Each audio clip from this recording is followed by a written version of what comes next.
tema, e eu tenho certeza que posso dizer aqui, também apaixonadas, como eu, pelo livro didático, estão aqui para a gente conversar sobre ele. Não é? Nós estamos dando início à sessão com os professores Alisson e professor Cristiano presentes. O professor Terrazan deve estar chegando. Então, para que não ocorra um atraso nos trabalhos, nós vamos dando andamento, até porque eu quero fazer alguns comentáriozinhos antes e logo em seguida vou fazer referência aos participantes da mesa, para que vocês possam ter também alguma referência de porque foram convidados para essa mesa e poderem depois fazer também as suas perguntas, as suas questões para os participantes. Então, eu começaria só lembrando, não é, que nós costumamos nos referir aos livros escolares, aos livros didáticos, como um objeto complexo.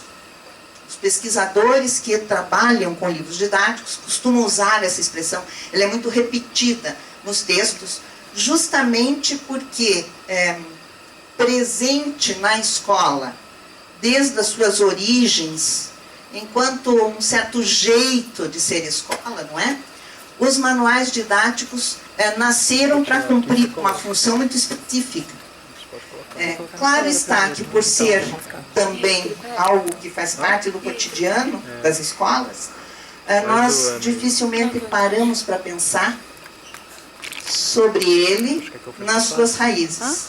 Não é? Ele nasce justamente com a intenção de dar ao professor a possibilidade de trabalhar com muitas pessoas ao mesmo tempo, fazendo as mesmas coisas. É essa a ideia, né? Então, quando a escola se organiza nesse método de ensino que nós chamamos simultâneo, um aqui na frente e um monte de gente para ensinar as mesmas coisas, o manual escolar se torna, aparece uma excelente opção para manter o controle sobre o processo de ensinar e aprender, em todos os lugares, ao mesmo tempo e assim por diante.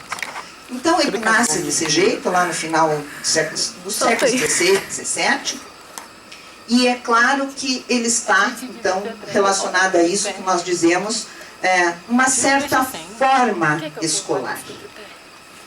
Esse é um conceito que está na literatura, não necessariamente na literatura sobre os livros didáticos, mas estamos acabando de começar.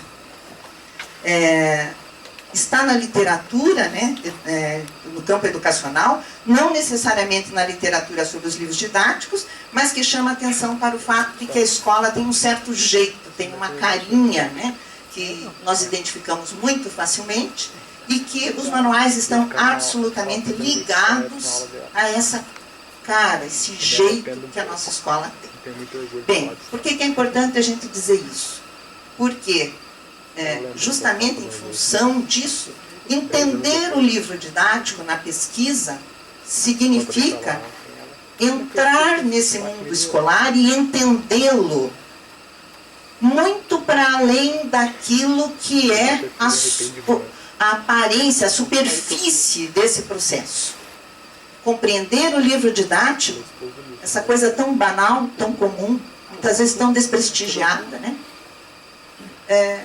nem nas bibliotecas não se guarda, uma coisa que não precisa nem guardar, que passa, todo ano muda, joga fora, troca, não serve para nada, só me atrapalha.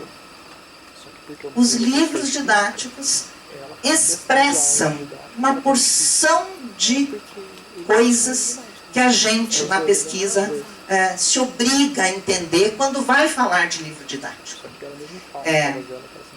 Bem, eu diria que também para nós professores isso seria uma necessidade, mas isso já é um outro debate, para uma outra mesa que vai discutir se a pesquisa deve ser feita por professores ou não, lá na quinta-feira, não é? O que tem a pesquisa com a formação de professores. Mas eu queria dizer que nesse momento a discussão sobre a produção e a circulação de livros, que é uma temática específica da pesquisa, neste momento ela ganhou bastante força na discussão em vários lugares do mundo. há muitos livros, há muitas obras sendo publicadas, e até no final, se der tempo, eu faço referência a uma delas, que a gente conhece, sobre essa questão da entrada do digital, né? Do livro digital. Como é que se produz, como é que vai ser isso, como é que é para o trabalho do professor, isso vai mudar a escola ou não. Pronto, já caçaram a minha palavra, estou falando demais. Essa é uma discussão que está posta. E eu creio que a intenção nessa mesa é justamente a partir da presença do livro didático, no caso brasileiro, não é? Como parte de um programa nacional, um livro que tradicionalmente veio sendo um livro impresso e que passa, né, a contar com alguns elementos, pelo menos, relacionados aos objetos virtuais e outras coisas, é um bom momento para a gente fazer um debate sobre isso. Aqui, né, nós vamos ter essa oportunidade e, para isso, nós vamos contar com 3 pessoas que, de alguma forma, mantêm no seu currículo elementos que nos dizem que eles estão preocupados com os livros didáticos. Nós vamos começar pelo professor Cristiano. Eu já apresento os 3 e aí depois nós já desenvolvemos o trabalho. O professor Cristiano Rodrigues de Matos, que é licenciado em Física pela Universidade Federal do Rio de Janeiro, mestre em Ensino de Ciências pela USP, fez o doutorado em Física pela USP também, não é, Cristiano? E atualmente trabalha no Instituto de Física da USP. Ele trabalha com a pesquisa em ensino de ciências, com ênfase em ensino de física, e apoia os seus trabalhos na teoria da atividade sociohistórico-cultural. Predominantemente os seus trabalhos estão, então, portanto, articulados em torno de conceitos dessa teoria. O Cristiano trabalhou como editor de livros em editora comercial no período de 2002 e 2004, e era editor exatamente de livros na área de ciências. Então ele traz a sua experiência de ter trabalhado com autores, trabalhado com currículo, não é? Enfim, ele é pesquisador, exerceu atividades com livros didáticos e pode hoje nos trazer as suas contribuições, inclusive porque participou de projetos de observatório de educação sobre materiais didáticos e tem um projeto desenvolvido durante muitos anos sobre a história do livro didático de física. Então, o Cristiano vai fazer a sua abordagem dentro dessas suas especialidades. O Alisson Ramos Artuso acabou de me contar que já vai começar a trabalhar no Instituto Federal, não é? Mas eu pus os seus dados aqui, pelo que o currículo apresentava até ontem. Graduado em Física pela Universidade Federal do Paraná, fez mestrado em Educação na Federal do Paraná, fez doutorado em Métodos Numéricos, em Engenharia, também na Universidade Federal do Paraná, trabalhou em várias editoras, trabalha ainda, neste momento, em editoras, como editor de livros na área de ciências e, particularmente, na área de física. Tem projetos registrados também no seu currículo Lattes, entre eles um projeto que faz levantamentos estatísticos sobre o livro didático de física, preocupando-se com a opinião de professores e alunos sobre os livros, também muito no diálogo com a sua função de editor. Alisson teve no último PNLD uma coleção de sua autoria, em coautoria com outras pessoas, um dos livros, uma das coleções aprovadas no PNLD e disponibilizadas, portanto, aos professores, é de autoria do Alisson. Então, ele também traz aqui para a mesa a sua experiência com a autoria. E o professor Eduardo Terrazan, como sempre se diz aqui, dispensa a apresentação, a gente deve apresentar, porque muitos não leram o currículo, não é? Então, o professor Eduardo Terrazan trabalha na Universidade Federal de Santa Maria, fez sua graduação em Física pela USP, licenciatura e bacharelado, não é, Terrazan? Mestrado em Ensino de Ciências na USP, doutorado em Educação, tem um pós-doutorado na Unicamp,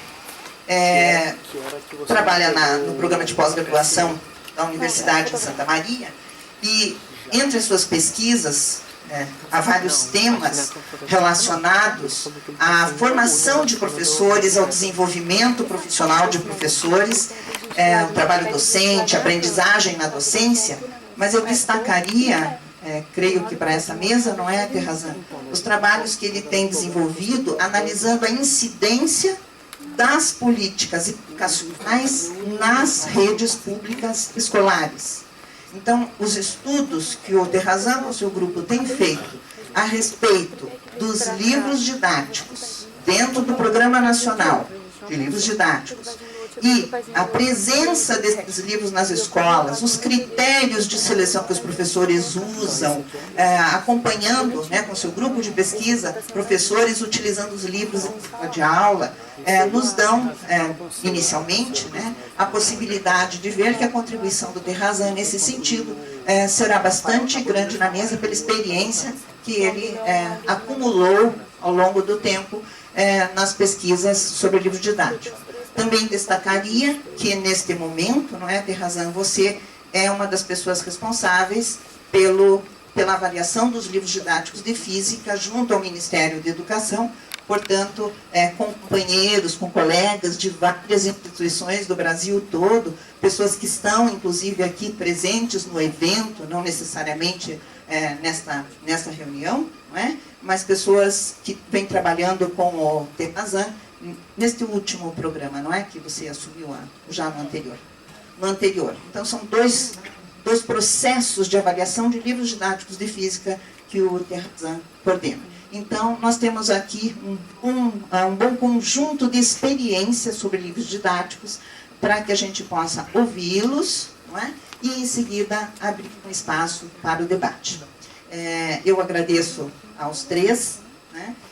Em nome da organização do evento, também a gente agradece a presença de todos, e nós pensamos que podemos começar com o Terrazan ou com o Cristiano. Tá bem. Então, nós vamos começar com o Cristiano, tá pronto? Isso. E nós vamos procurar controlar o tempo, eu vou ficar perturbando os meninos aqui, né? Mas para a gente poder ter o tempo também das perguntas depois.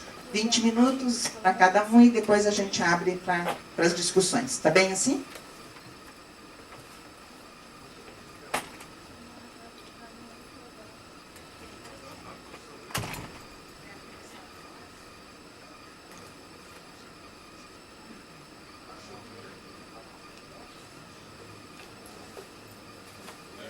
Como é que projeta aqui?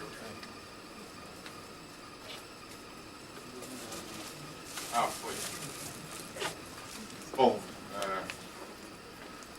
bom dia.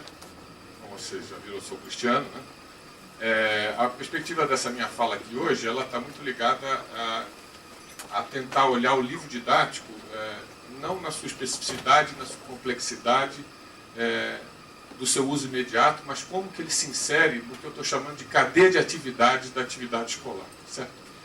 Então, eu comecei a escrever um texto que pediram para cá, e eu me empolguei com o texto e eu dei um nome que era assim, livro didático, Aprisionamento e Libertação do Professor, né? Tem alguns títulos parecidos por aí, mas eu também não sei se eu vou por esse caminho, porque eu antes preciso falar de várias coisas para vocês poderem entender onde que eu estou colocando o livro didático na minha análise, né? Só para lembrar de onde eu falo, né? A Tânia já me apresentou um pouquinho, eu sou autor de livro didático também, do Telecurso 2000, né? Eu participei como avaliador do PNLD pelo menos desde 96 até 2001, quando eu entrei como editor na Scipione. Eu tive de sair do PNLD, né? Eu faço pesquisa há muitos anos de livro didático, tenho interesse pela história do livro didático, pela história dos conteúdos, pela evolução dos conceitos, né? E sou professor e uso livro didático, né? Então eu tenho uma perspectiva que é multifacetada para olhar esse objeto, e eu acho que é por isso que ele é considerado complexo mesmo, né? Eu chamei aqui livro didático virtual, vou chamar ele DV, porque ele ao mesmo tempo é papel e não é. E a minha pergunta é, um livro didático virtual ou livro didático para quê e para quem, né? Isso tem vários níveis hierárquicos essa resposta, né? Então, depende da sala de aula que eu estou, numa sala de aula no norte do Amapá, ou numa sala em Washington, de ensino médio. Livro didático é para quem, afinal, né? Tem várias respostas. É o aluno que não está afim de estudar, ou é o cara que está doido para estudar, mas não tem meios para estudar, né? Então, o mundo é complexo. Esse é um pressuposto que a teoria que eu uso, que está fundamentado no materialismo dialético, eu tenho que enunciar, pelo menos aqui, né? O homem faz parte do mundo e trabalha a transformação do homem, não com o mundo. Então é só para enunciar, para não dizer que eu não disse, né? Então, só para demonstrar essa complexidade, né? Está ligado aqui a uma série de fotografias onde as crianças dormem, né? São vários adolescentes em seus quartos. Eu vou passar rápido porque são muitas, tá?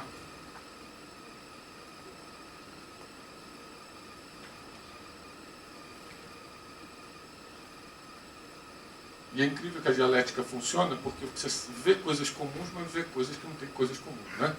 Isso, a gente pode aumentar a complexidade dessa diversidade. Eu posso olhar agora uma outra série de fotografias, famílias e a quantidade de comida que elas consomem por mês, né? Diversas partes do mundo, né?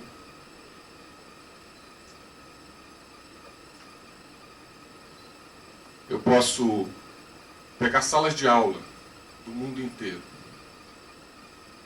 Essa eu vou passar rápido, porque são muitas, tá? Mas dá para ver que tem um monte de coisa comum e um monte de coisa que não é comum. Então eu estou perguntando, mais uma vez, livro didático para quê e para quem, né? Então, é um mundo complexo. A pergunta é, existe um material didático que dê conta desse mundo complexo? Pode a diversidade humana ser contemplada por qualquer material didático? Qual a unidade cultural mínima a ser considerada no material didático? Qual o ponto de partida de material didático? O local ou o global?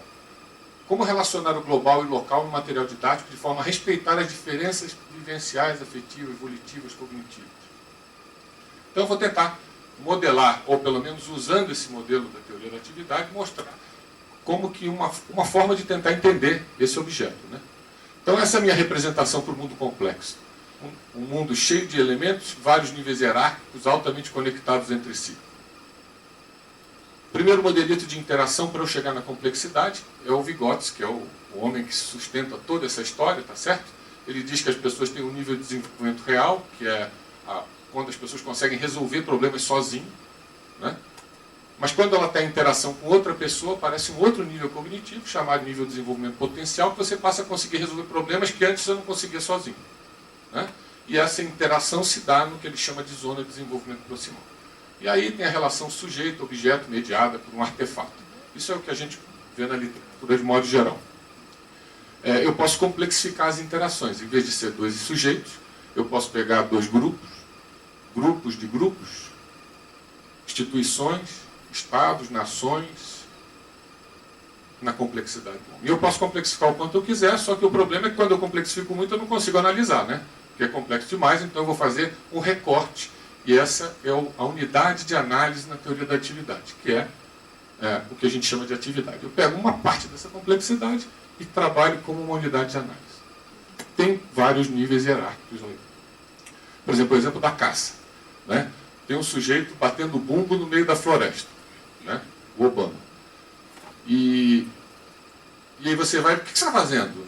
Bum, bum, estou caçando. Você está doido, como é que você está caçando batendo bumbo na floresta, né? Você não consegue compreender, né, o enunciado dele se você não entende que ele está de fato espantando os animais.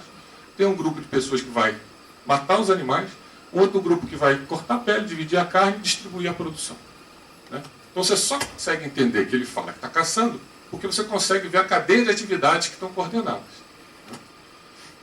Esse é o exemplo que o Leontiev dá. E a síntese disso é que a relação de sujeito a objeto está sempre, ela está dentro de uma necessidade que se realiza no motivo, que se concretiza no objeto. Não vou entrar muito em detalhe disso. O que importa é que o sujeito está sempre mediado para chegar no objeto. O nosso amigo Leontiev diz o seguinte: não basta sujeito-objeto para eu poder entender o sentido que o sujeito dá ao mundo. Eu preciso da comunidade, né? Então esse é o triângulo fundamental: sujeito, objeto, comunidade. Essa é uma unidade de análise. E eu tenho campos mediadores entre sujeito e objeto, campos mediadores entre sujeito e comunidade, e campos mediadores entre comunidade e objeto. Certo? Estou dizendo nomes aqui. E esse triângulo que aparece aí quando você vê a teoria da atividade nos livros, de modo geral, em que a atividade tem um certo objetivo. No caso da caça, você pode pensar a necessidade era a fome, né? O motivo é obter alimento, e o objeto concreto que sai disso é a carne do bicho. E aí eu posso pensar as atividades humanas em níveis hierárquicos, atividades coordenadas com atividades. Então eu tenho uma aula de física, eu tenho experimentos, que é uma atividade, eu tenho ações que coordenadas emergem numa aula de física, e tenho operações que coordenadas emergem numa ação. E isso tem níveis hierárquicos para cima e para baixo. Eu posso pensar que eu tenho a área de ciências naturais, eu tenho uma aula de física, de química, de biologia, e eu subi meu nível hierárquico para olhar outra atividade. E eu posso continuar com coordenação com níveis hierárquicos superiores e inferiores. Eu posso pensar na escola, as áreas de ciências naturais, humanas, linguagens, física, química e assim por diante. Então essa minha unidade de análise, dependendo do que eu estou querendo olhar, ela flutua nesse sistema aí, né, de várias hierarquias. Né? E continua essa coisa toda aí. Só que o problema na sociedade, de modo geral, é que a gente tem links entre as atividades. Né? Se a gente consegue ter consciência dos links, a gente entende o bater do bumbo do sujeito no meio da floresta. Então, por exemplo, no caso da ciência básica, se eu pegar mecânica quântica, aí você fala, para que serve mecânica quântica? Quem vai dar dinheiro para mecânica quântica? Né? Então aí você tem que recuperar o conjunto de atividades, né, para ver que mecânica quântica dá dinheiro. Nos Estados Unidos eles adoram anunciar essa frase aqui, ó. A título de informação, 30% do PIB americano é devido a essas tecnologias baseadas em mecânica quântica. Né? E o Obama, feliz da vida. Outra cadeia fácil da gente identificar a relação é bioquímica, né? Isso dá dinheiro, né? Porque toda a mediação é feita pela indústria farmacêutica, né? E a gente vê uma necessidade por trás disso, muito mais ampla do que só nos indivíduos, cultural, que é uma ânsia de mortalidade. Todo mundo paga o que for para viver quanto puder. Né? Agora, o problema é quando a gente perde as mediações. Os sentidos se perdem. Né? Então, a gente desvincula a coordenação das atividades, e aí o que acontece é que se perdem os links, e aí você fala, para que eu vou investir em ciência? Né? Para que eu vou investir, por exemplo, em educação básica? Para que eu vou investir em ensino de ciência? Né? Eu não vejo relação entre essa atividade imediata e a produção, e o PIB do país. Né? E aí essa fragmentação dos níveis hierárquicos gera várias culpas. Né? Tem a culpa da escola básica, no caso da educação científica ou do ensino de física. O problema é do professor, é da escola básica, é do Estado, é do Brasil, é da Grécia agora que virou esquerda de novo. Né? E aí vira um pupurri pedagógico. Né? Frente à criação de necessidades econômicas, os jogos de poder se manifestam com o surgimento de diferentes coordenações de fins. Soluções de qualidade vêm dos diversos níveis hierárquicos, com diferentes critérios epistemológicos, ontológicos e axiológicos, que tomam a parte pelo todo. Consequência é uma diluição pedagógica. Né? Como que é isso? Porra, tem que resolver o problema do ensino de física. Está ruim, o professor não sabe nada. Os professores são burros, são mal formados, temos que resolver isso, o currículo é horrível. Né? Aí vai o professor, pega a Bíblia newtoniana e repete cinemática durante 3 anos. O Estado, no caso de São Paulo, cria, né, a apostila do Estado, né, e distribui para o professor a revelia do que ele está querendo. O Brasil cria PNLD, cria, agora a última, né, é uma mandada de educação para o currículo nacional. O currículo nacional, já discutimos isso em alguma mesa aí, não é isso? É, uma base comum. E o mundo manda o PISA para cima da gente. Né? A solução é ir bem no PISA. Todo mundo quer aparecer, todo mundo bate bumbo, né? A minha solução é melhor que a sua, né? A minha solução é boa, resolve, tem qualidade. Bom, no dia de hoje, o que gerou isso? Essa onda do que a gente chama de inovação. Né? O novo tem melhor qualidade. E aí a gente usa a história como método de compreensão. Né? O que é novo de fato? Né? E aí a gente vai descobrir que as tecnologias de informação e comunicação são antigas, né? Essa daí é talvez a mais antiga de todas e talvez a mais genial de todas, né? O ábaco. Tem ensino à distância de eletrotécnica, tem faça seu rádio, você recebe pelo correio, são tecnologias incríveis essas. Tem o rádio, né? Posterior, ensino pelo rádio, cinema, fita cassete, vídeo. Né? Então, tecnologia e inovação é o que não falta. Tem o Apple, né? Esse é lá do Museu do Apple. Tem o computador de mesa, né? Tem os tablets e companhia, agora tem telefone de mão. Então, o que não falta é isso, né? Inovação. Então, você vê política de inovação. Todos os cartazes que você encontra de inovação no país. Biodiversidade de inovação, núcleo de inovação, rede inovar, inovar empresa, inovar dinheiro, inovar tudo, né? E na educação tem de tudo também, ó. Simpósio de inovação em EAD, inovação de projeto de educação ambiental, fórum de inovação, inovação, né? O que não falta é inovação. Só que tem inovação que é equivocada, ninguém fala, né? Tem inovação que não é distribuída, né? Tem inovação que é sem ética, né? Mas ninguém fala disso, a gente só quer inovar. Tem a Web 3.0, né? E a educação 0.0 versão beta, né? Você melhora os meios de mediação do sujeito com o objeto, mas as regras e a divisão do trabalho não mudam. Inovação, busca de talentos. Esse daí, o Galvão não está aí não para me bater, né? Então tá bom. Estamos atrás dos gênios, não é isso? Com a medalha Fields do matemático, então, agora virou febre, né? E aí você tem a Olimpíada de tudo. Né? Qual é a inovação? Achar o sujeito no meio do povão que se dá bem. Né? A foto para mim é essa aqui, ó. Estamos numa desastre social, mas a gente tem um gênio lá no meio. Inovação, busca da eficiência educacional. Gigante do ensino terá 1 milhão de alunos. Vocês viram essa história da Anhanguera com a Croton, né? Fusão entre Anhanguera e Croton. Está no site aqui, dá para achar. O objetivo é oferecer estudo razoável. Mensalidades aproximadamente de 390. A Anhembi sempre trabalhou com as classes médias e alta, ABC. No momento a gente quer entender a massa. A grande questão vai ser equilibrar quantidade e qualidade. A maioria dos cursos se encontra na faixa mínima aceita pelo Ministério da Educação para operar. Mas afirma, depois de alguma coisa, né? A grande questão nossa agora é dar estudo razoável para os alunos. Por fim, ficou claro que eles não têm intenção de ser top de linha. O negócio deles é ter mensalidades acessíveis para atender classe C, D e E.